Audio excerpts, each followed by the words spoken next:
भारत माता की। आवाज गुजरात तक पहुंचनी चाहिए। भारत माता की। भारत माता की। सुंधा माता की। आशापुरा माता की। सारणेश्वर महादेव की। भगवान ऋषभदेव की। आई माता की। बाबूजी महाराज की। चार भुजानाथ की। लक्ष्मीदास जी महाराज की। भारत माता की।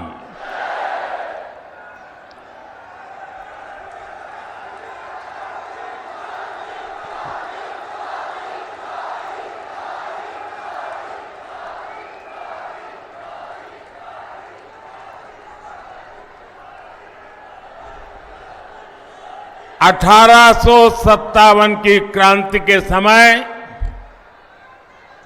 अंग्रेजों से लोहा लेने वाले योद्धा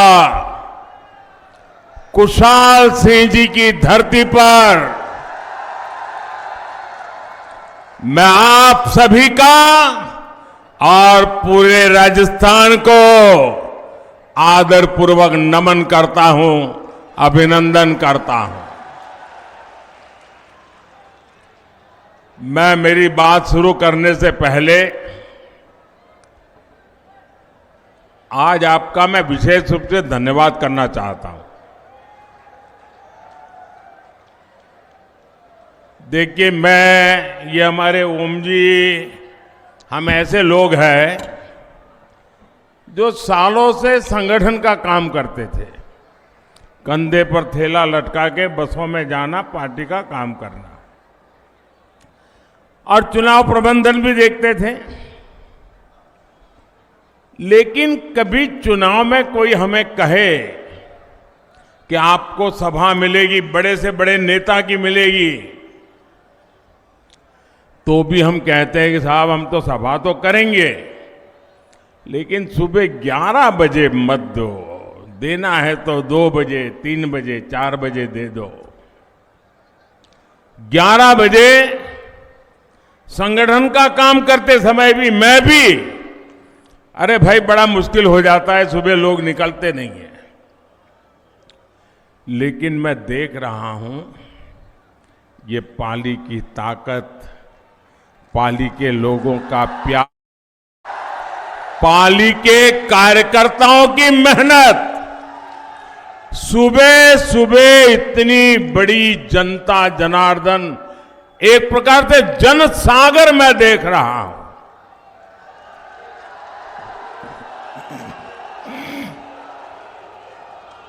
आप इतनी बड़ी तादाद में हम सबको आशीर्वाद देने के लिए आए हैं। मैं आप सबका हृदय से बहुत बहुत आभार व्यक्त करता हूं।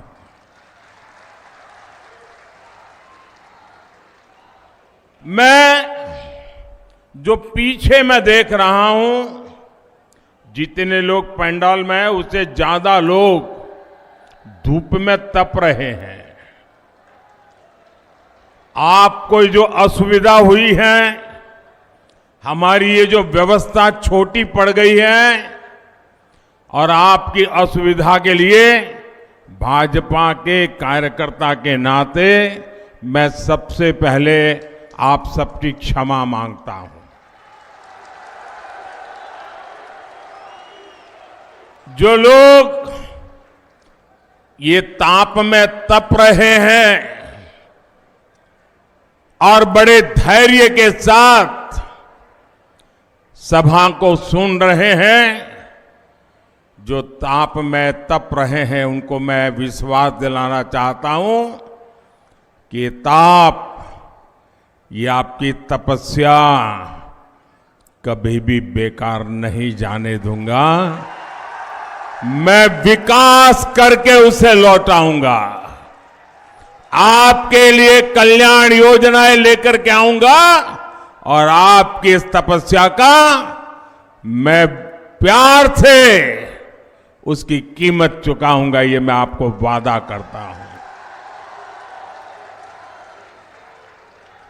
भाइयों बहनों, ये पाली ऐसा है कि जो कभी पाला बदलता ही नहीं है।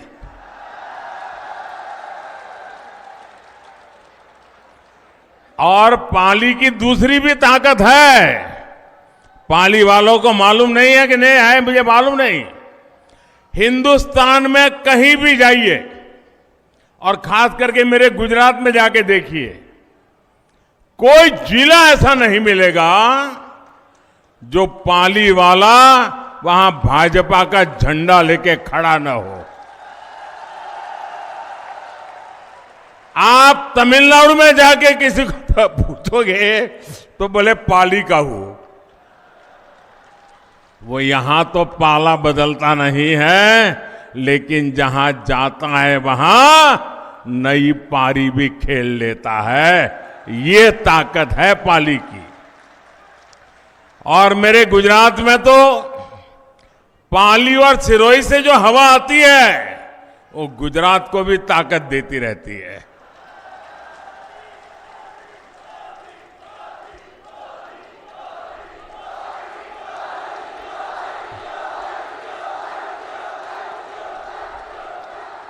और मैं आज बड़े बड़े विश्वास से दो बात कह रहा हूं।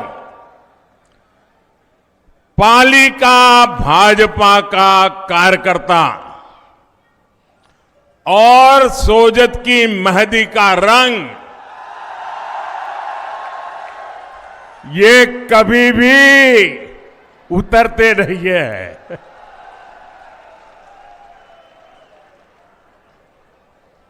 पाली के मेरे भाइयों बहनों, वाकई आज आपने दिल खुश कर दिया।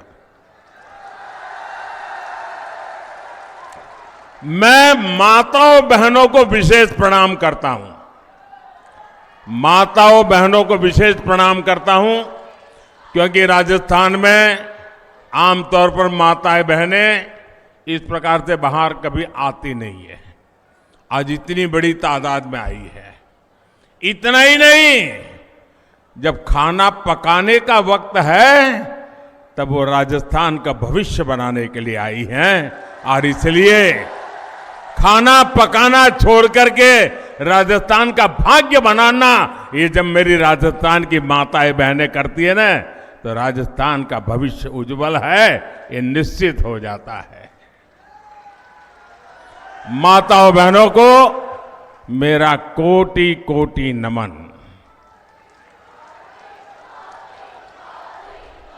साथियों, मैं पिछले कुछ दिनों से राजस्थान में जहां जहां गया हूं,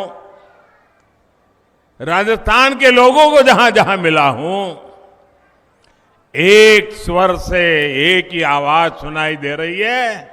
हर कोई कह रहा है, जन जन की है यही पुकार,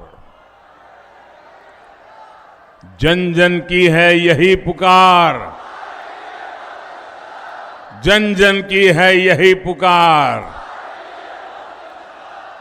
मेरे परिवारजनों, आज पूरा देश विकसित होने के लक्ष्य के लिए दिन रात मेहनत कर रहा है। भारत 21वीं सदी में जिस ऊंचाई पर होगा, उसमें राजस्थान की भूमिका बहुत बड़ी होगी, अवश्य होगी। और इसलिए राजस्थान में ऐसी सरकार जरूरी है जो राजस्थान के विकास को सर्वोच्च प्राथमिकता दे। दुर्भाग्य से पिछले 5 साल राजस्थान में जो कांग्रेस सरकार रही, उसने अपने लोगों को विकास में और पीछे धकेल दिया। यहां की कांग्रेस सरकार के लिए भ्रष्टाचार से बड़ा कुछ भी नहीं है। यहां की कांग्रेस के लिए परिवारवाद ही सब कुछ है। यहां की कांग्रेस सरकार तुष्टीकरण के अलावा कुछ नहीं सोचती। तुष्टीकरण की राजनीति का असर क्या होता है, इसको राजस्थान ने बीते 5 वर्षों में झेला है। कांग्रेस ने राजस्थान को दंगों में झोंक दिया। दंगों और आतंक की मानसिकता रखने वाले के हौसले बुलंद हो गए। सौहार्द की इस धरा पर ऐसी ऐसी घटनाएं हुई जिनके बारे में कभी कल्पना भी हम नहीं कर सकते थे। ऐसी विकृत मानसिकता वाली कांग्रेस को अच्छे से सबक सिखाना जरूरी है। सिखाओगे? सिर्फ पाली में ही सिखाओगे कि औरों को भी बताओगे?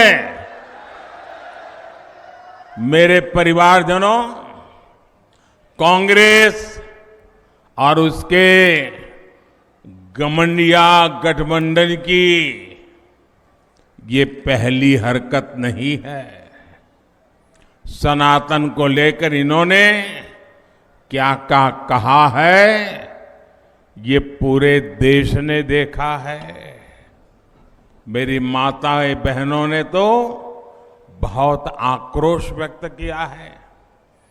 कांग्रेस और उसके साथी सनातन को खत्म करने का ऐलान कर रहे हैं। और सनातन को खत्म करने का मतलब है राजस्थान की संस्कृति को खत्म करना। क्या ये करने देंगे आप? ये करने देंगे? ये कांग्रेस के कारनामे चलने देंगे? एक घमंडिया गठबंधन के करतूत मान्य करेंगे? साथियों, हम सब तो भली भांति जानते हैं, यहां जालोर जिले में कानीवाड़ा में हनुमान जी का प्राचीन मंदिर है। उस हनुमान जी के प्राचीन मंदिर में पीढ़ियों से दलित समाज के ही पुजारी होते हैं, भगवान की पूजा करते हैं और सब लोग जाकर के वहां आशीर्वाद लेते हैं, प्रसाद आरोग्य करते हैं। ऐसी प्रेरणादायी भूमि पर कांग्रेस के संरक्षण में दलितों को निशाना बनाया जा रहा है। आप देखिए, महिलाओं और दलितों को लेकर ये कैसी कैसी भाषा का उपयोग कर रहे हैं। कुछ दिन पहले ही बिहार में घमंडिया गठबंधन के एक नेता, वो वहां के मुख्यमंत्री हैं, उन्होंने दलित समाज के पूर्व मुख्यमंत्री के लिए ऐसी अभद्र भाषा बोली, ऐसी अभद्र भाषा बोली, कोई सामान्य नागरिक भी बातचीत में भी ऐसा नहीं बोल सकता। वो विधानसभा के फ्लोर पर बोल रहे थे। यह है घमंडिया गठबंधन। क्यों क्यों गालियां दी? क्योंकि वो पूर्व मुख्यमंत्री अति पिछड़े दलित परिवार से आते हैं, इसलिए उनकी बेइज्जती करने में उनको आनंद आता है। उन्होंने तो पाप किया, लेकिन कांग्रेस के एक भी नेता उसके मुंह से ये गलत हुआ है, ऐसा नहीं होना चाहिए, ये बताने का भी विवेक नहीं है। दलितों के खिलाफ अत्याचार करने वालों को देखकर कांग्रेस आंखों पर पट्टी बांध लेती है।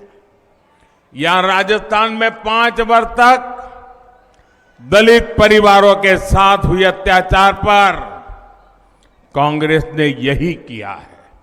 साथियों, जब से महिलाओं को आरक्षण देने वाला कानून नारी शक्ति वंदन अधिनियम पारित हुआ है, तब से इन्होंने महिलाओं के विरुद्ध अभद्र अभियान छेड़ दिया है।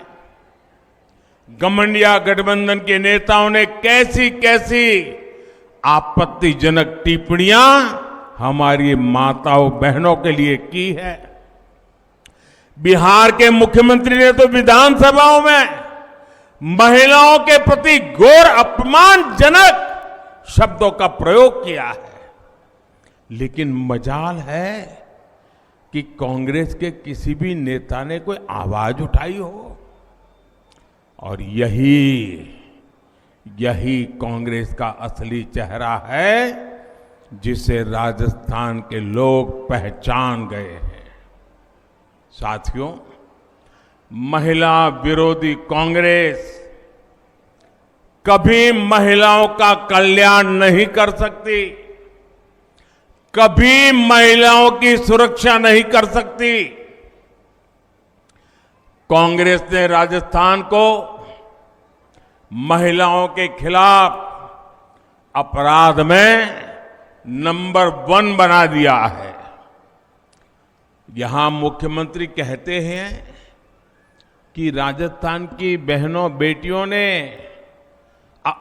पुलिस थाने में जाकर के उन पर जो अत्याचार हुए, जुल्म हुए, उसकी जो शिकायतें, फरियाद दर्ज की हैं, यहां के मुख्यमंत्री कहते हैं कि ये सारी शिकायतें फर्जी है। क्या कोई मां बहन ऐसी फर्जी शिकायत करे, ऐसा हमारे देश में कभी हो सकता है क्या? आप मुझे बताइए, हो सकता है क्या?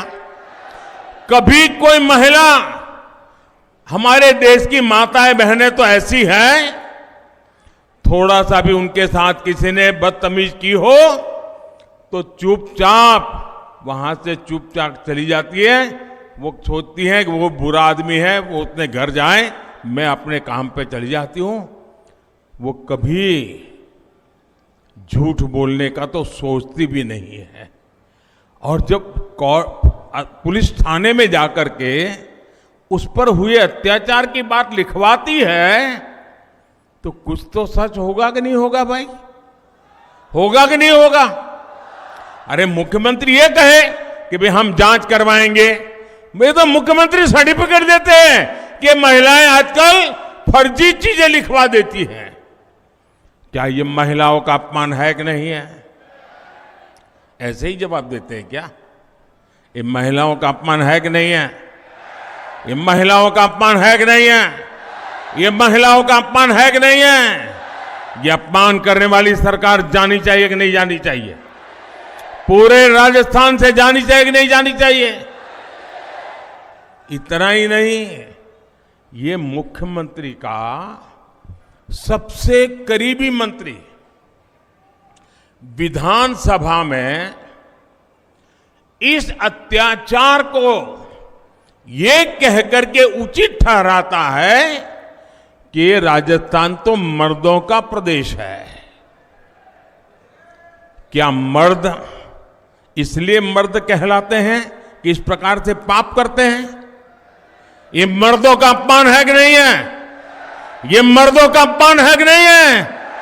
अरे राजस्थान के मर्द बहन बेटियों की इज्जत के लिए अपना सर कटवा सकते हैं, ये मर्द होते हैं राजस्थान।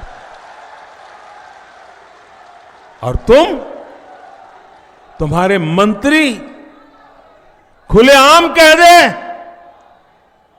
कि तुम मर्दों का प्रदेश है तो फिर महिलाओं के साथ आपको शोभा देता है क्या? और इतना ही नहीं, उस मंत्री के पास शायद कई लाल डायरिया छिपी हुई है, इसलिए ऐसे मंत्री को भी टिकट दे दिया। इसका मतलब ये हुआ कि महिलाओं पर अत्याचार और जुल्म करने वालों को कांग्रेस की दिल्ली सरकार भी, कांग्रेस के दिल्ली के कारनामे करने वाले लोग भी, कांग्रेस के दिल्ली में बैठे हुए सारे बाजीगर भी ये जादूगर की हर बात मानने लग गए हैं। और इसलिए कांग्रेस और इसके घमंडिया साथियों की मानसिकता एक जैसी है, महिला विरोधी है। मैं राजस्थान की हर बहन बेटी को कहूंगा, आपको राजस्थान से कांग्रेस को साफ करने के बाद ही चैन से बैठना है। कांग्रेस के लोग सिर्फ एक परिवार के बारे में सोचते हैं। भाजपा के लिए आप सभी हमारा परिवार है। भाजपा का निरंतर प्रयास है कि हर परिवार की बचत को कैसे बढ़ाया जाए। आप याद कीजिए, कांग्रेस की सरकार जब थी तब 2 लाख रुपए तक की इनकम पर भी टैक्स लगता था। यहाँ के लोग तो बराबर व्यापार दुनिया से जुड़े हुए हैं। 2 लाख रुपए पर टैक्स लगता था कि नहीं लगता था? जरा जवाब दीजिए, याद कीजिए। कांग्रेस के जमाने में 2 लाख रुपया पर टैक्स लगता था कि नहीं लगता था? ये मोदी के आने के बाद 7 लाख रुपये तक एक नया पैसा टैक्स नहीं लगता है। मेरे मध्यम वर्ग के पैसे बचते हैं।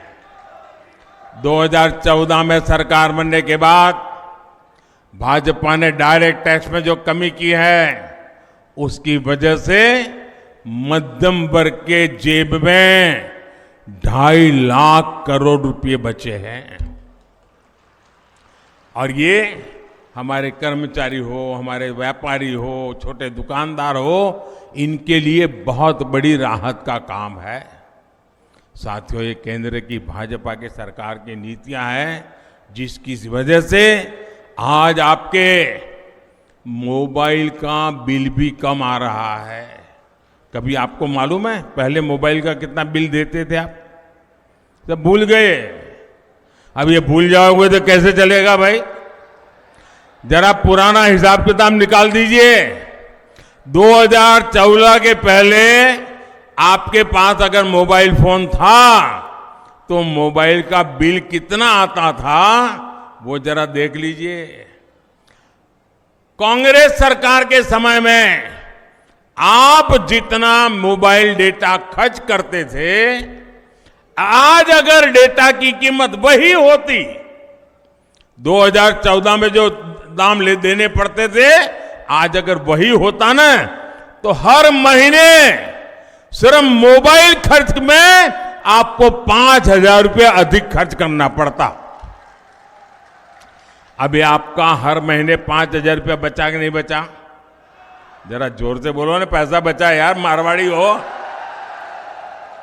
5,000 रुपया बचा कि नहीं बचा? आज एक घर में 3 या 4 मोबाइल होते हैं तो कितना रुपया बचा? कितना रुपया बचा? ये मोदी का काम करने का तरीका है। अनेक परिवार है। अब आप देखिए कि मध्यम वर्ग का परिवार हो, कोई गरीबी से लड़कर के बाहर आया हुआ नया नया मध्यम वर्ग में आया है, लेकिन परिवार में बुजुर्ग माँ बाप हो और मान लीजिए एक डायबिटीज जैसी बीमारी आ गई, तो उसको हर महीने जो दवाई लेनी पड़ती है ना, 1,000-2,000 रुपया का अतिरिक्त खर्चा हो जाता है। होता है कि नहीं होता है? लेकिन हमने स्थान स्थान पर प्रधानमंत्री जन औषधि केंद्र खोले। 80% डिस्काउंट। कितना? जरा बोलिए ना भैया। 80% डिस्काउंट। कितना? 80% डिस्काउंट। ये माताओं बहनों को पूछना डिस्काउंट क्या होता है। दिवाली में साड़ी की दुकान पे जाएं और कोई बड़ा बोर्ड लगा दें कि 10% डिस्काउंट, वो साड़ी कहां वहां खरीदने जाती हैं, क्योंकि डिस्काउंट हमारे देश में बहुत चलता है, लेकिन कोई 10% 20% से ज्यादा डिस्काउंट देता नहीं है। ये आपका बेटा दवाइयों में 80% डिस्काउंट, ताकि मध्यम वर्ग के परिवार में डायबिटीज की दवाई लानी पड़े तो जो दवाई उसको 2,000 रुपये में लानी पड़ती थी, वो उसको 10% 20% में मिल जाती है भाई। उसका 80% पैसा बच जाता है। मेरे परिवारजनों, कोरोना का ही संकट काल में दुनिया का सबसे बड़ा मुफ्त राशन देने का अभियान हमने शुरू किया। आप जानते हैं कितनी भयंकर बीमारी आई थी, मौत मंडरा रहा था। दुनिया भर में अस्पतालों से खबरें, मतलब डेड बॉडी के ढेर दिखाई देते थे। पूरे देश चारों तरफ मौत का आतंक छाया हुआ था कि नहीं था? कोविड ने डरा दिया था कि नहीं डरा दिया था? कब घर में मौत आकर के दरवाजे पर खटखटाएगी, डर लगता था कि नहीं लगता था? बेटा भी मां की सेवा के लिए उसके कमरे में नहीं जा पाता था, मां भी बेटे की सेवा नहीं कर पाती थी। हर किसी को लगता था कहीं कोरोना हो जाए। और उस समय बाहर भी सारा काम बंद हो गया था, लोग भी अपने अपने घर वापस चले आए थे। तब ये आपका बेटा सोता नहीं था। ये आपका बेटा दिन रात जागता था। और तब मैंने तय किया था, कुछ भी हो जाए,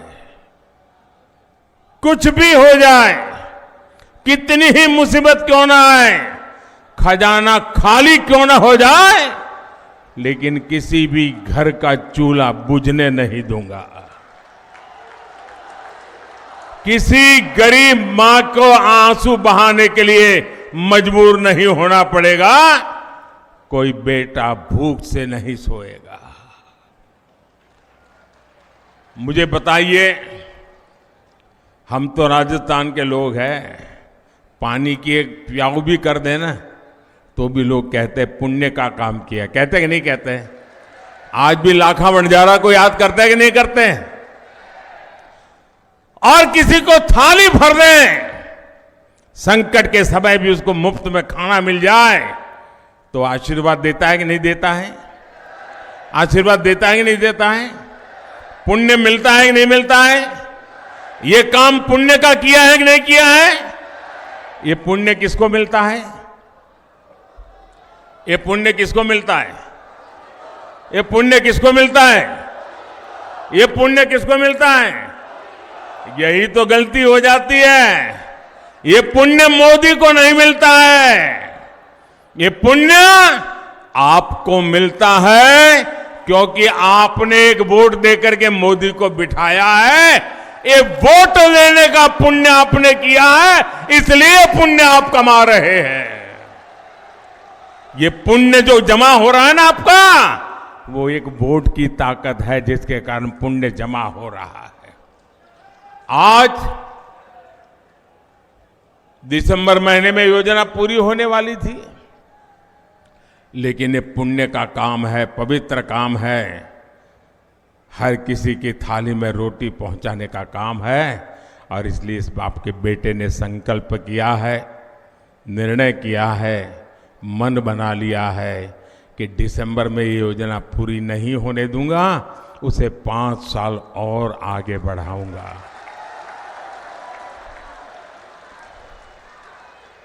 लेकिन कांग्रेस के भ्रष्ट लोगों ने इसमें भी भ्रष्टाचार का मौका खोज लिया। मेरे परिवारजनों, राजस्थान सरकार की लूट का एक और उदाहरण पेट्रोल की कीमत है। आप देखिए, राजस्थान के अड़ोस पड़ोस के राज्य, राजस्थान का पड़ोसी यूपी है, राजस्थान का पड़ोसी हरियाणा है, राजस्थान का पड़ोसी गुजरात है, वहां भाजपा की सरकारें हैं। वहां पेट्रोल 97 रुपये प्रति लीटर मिलता है, 97। लेकिन कांग्रेस की राजस्थान सरकार गुजरात, उत्तर प्रदेश, हरियाणा से 12-13 रुपया पेट्रोल एक लीटर का ज्यादा लेती है, महंगा पेट्रोल बेचती है और कट की कंपनी चलाती है। और इसके कारण राजस्थान में लगातार कीमतें बढ़ रही है। मैं आज राजस्थान को वादा करता हूं, मैं गारंटी देता हूं, 3 दिसंबर के बाद भाजपा सरकार बनेगी तो उसके बाद पेट्रोल डीजल की कीमतों की समीक्षा की जाएगी। इससे गरीब और मिडिल क्लास परिवारों को बहुत राहत मिलेगी। मेरे परिवारजनों, जहां जहां भाजपा की डबल इंजन सरकार है, वहां वहां केंद्र की हर योजना तेजी से जमीन पर उतरती है, या फिर भाजपा की राज्य सरकारें अपना भी कुछ उसमें जोड़ करके देती है। जहां जहां भाजपा सरकारें हैं वहां पीएम किसान सम्मान निधि के 6,000 रुपये के साथ भाजपा की राज्य सरकार भी अपनी तरफ से 6,000 किसानों को और जोड़ करके देती है। अब मैं राजस्थान भाजपा के नेताओं को बधाई देता हूं। उन्होंने भी संकल्प किया है कि 3 दिसंबर को बाद भाजपा की सरकार बनने के बाद किसान को 6,000 रुपया और यानी अब 12,000 रुपया मिलना शुरू हो जाएगा। लेकिन भाइयों बहनों, किसान विरोधी, गरीब विरोधी कांग्रेस सरकार आपके हित में ऐसा कोई फैसला ले ही नहीं सकती है। एक और उदाहरण मैं देता हूं, गरीबों को पक्का आवास देने की योजना। लेकिन राजस्थान में हम पूरी कोशिश के बाद भी अभी तक लगभग 20 लाख गरीब बना पाए हैं। यहां पाली जिले के गांवों में भी 35,000 से अधिक घर बने हैं। इनकी संख्या बहुत ज्यादा हो सकती थी, लेकिन राजस्थान की गरीब विरोधी सरकार ने गरीबों के घर बनाने में लगातार अड़चनें लगाई। और मुझे भी हेलीपैड पर कार्यकर्ता मिले, वो बजा रहे थे कि जब भी रजिस्ट्री होती थी तो राजस्थान की सरकार ऑनलाइन को सब बंद कर देती थी, ऑफलाइन कर देती थी, और बोले हमारा रजिस्ट्री नहीं होती थी, ऐसा पाप करते थे। ये गरीब विरोधी कैसी मानसिकता है। भाइयों बहनों, आप मेरा एक काम करेंगे आपके गांव में, आपके शहर में, किसी भी मोहल्ले में कोई फुटपाथ पर रहता है, कोई झुग्गी झोपड़ी में रहता है, कोई कच्चे टूटे फूटे मकान में रहता है, उसको बता देना कि मोदी जी पाली आए थे और मोदी जी ने कहा है कि 3 दिसंबर को बीजेपी की सरकार बनने के बाद ये गरीबों को पक्का घर देने का काम फिर से चालू होगा और उनका घर भी बन जाएगा। ये काम करोगे? जाकर के बताओगे? ये मोदी की गारंटी है, बताओगे? साथियों, राजस्थान में हर घर नल से जल पहुंचाने के अभियान को भी कांग्रेस ने लूटने का काम किया है। हरियाणा और गुजरात में भाजपा सरकारों ने 100% घरों तक नल से जल पहुंचाया है, लेकिन राजस्थान में अभी तक आधी आबादी तक भी पानी पहुंचा नहीं है। माताओं बहनों से उनकी क्या दुश्मनी है मुझे समझ नहीं आ रहा है, वरना सबसे पहला काम कोई पानी पहुंचाने का करता और तब मेरी माताएं बहनें इतना आशीर्वाद देती, लेकिन उन्होंने नहीं किया तो नहीं, होने भी नहीं दिया। मैं दिल्ली से नल के लिए पैसा भेजता हूं, पाइप के लिए पैसा भेजता हूं, और यहां कांग्रेस ही कागजों पर नल लगाते हैं और पैसे डकार कर जाते हैं। राजस्थान को पानी की समस्याओं मुक्त करने के लिए कांग्रेस ने भी, अगर आपको पानी चाहिए तो आपको ये काम करना पड़ेगा, करोगे? अगर आपको पानी चाहिए तो कांग्रेस से मुक्ति पानी होगी। मेरे परिवारजनों, मैंने सुना है कि यहां खुद को जादूगर कहने वाले सीएम अपनी हार से इतना बौखला गए कि उन्होंने मीडिया को भी धमकाना शुरू कर दिया है। पता नहीं ये डरते कि नहीं डरते मुझे मालूम नहीं, लेकिन धमकाना शुरू कर दिया है।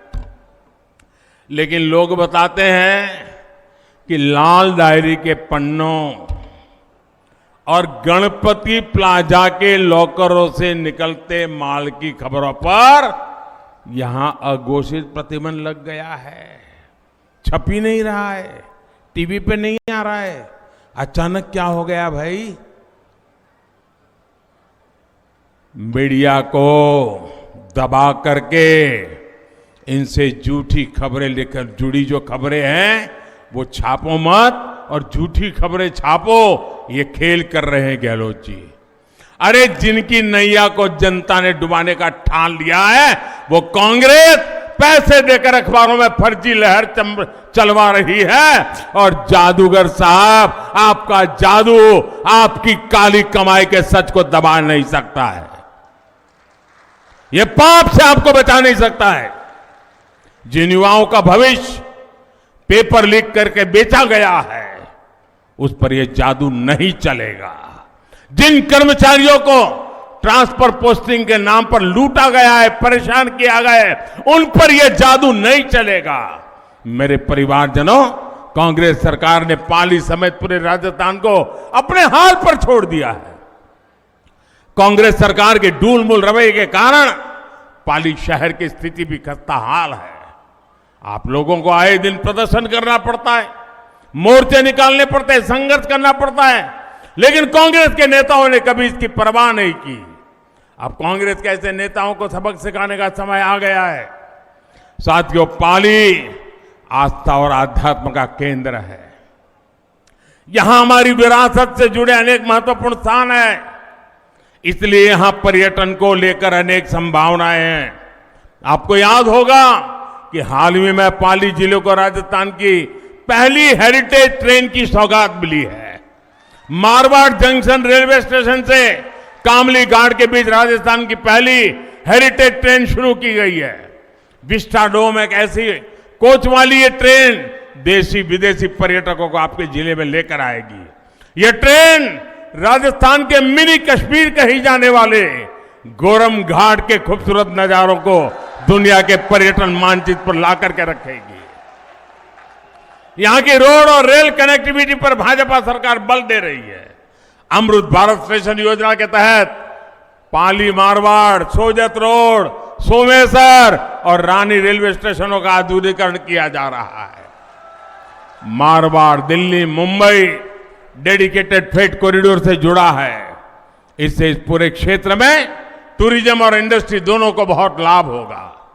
महसाना बठिंडा गुरदासपुर गैस पाइपलाइन ये शुरू होने से घरों में चूल्हे तक गैस की पाइपलाइन आ जाएगी, माताएं बहनें, और गैस सस्ता भी हो जाएगा और इससे यहां के उद्योगों को भी लाभ होगा। साथियों, पाली जिले ने तो हमेशा भाजपा को भरपूर प्यार दिया है और इसलिए मैं आपके पास वोट मांगने नहीं आया हूं। आप वो लोग हैं जिनसे कुछ मांगना ही नहीं पड़ा है। आपने कभी देने में कमी नहीं रखी है। मैं तो आया हूं मेरे पाली के सभी परिवारजनों को निमंत्रण देने के लिए कि 3 दिसंबर के बाद भाजपा की सरकार का शपथ होगा, उस शपथ समारोह में आने के लिए निमंत्रण देने आया हूं।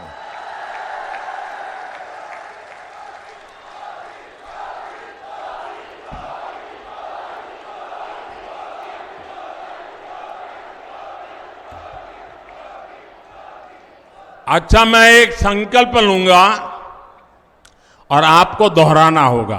दोहराओगे? आपको बोलना होगा, कमल चुनेगा राजस्थान। क्या बोलना है? क्या बोलना है?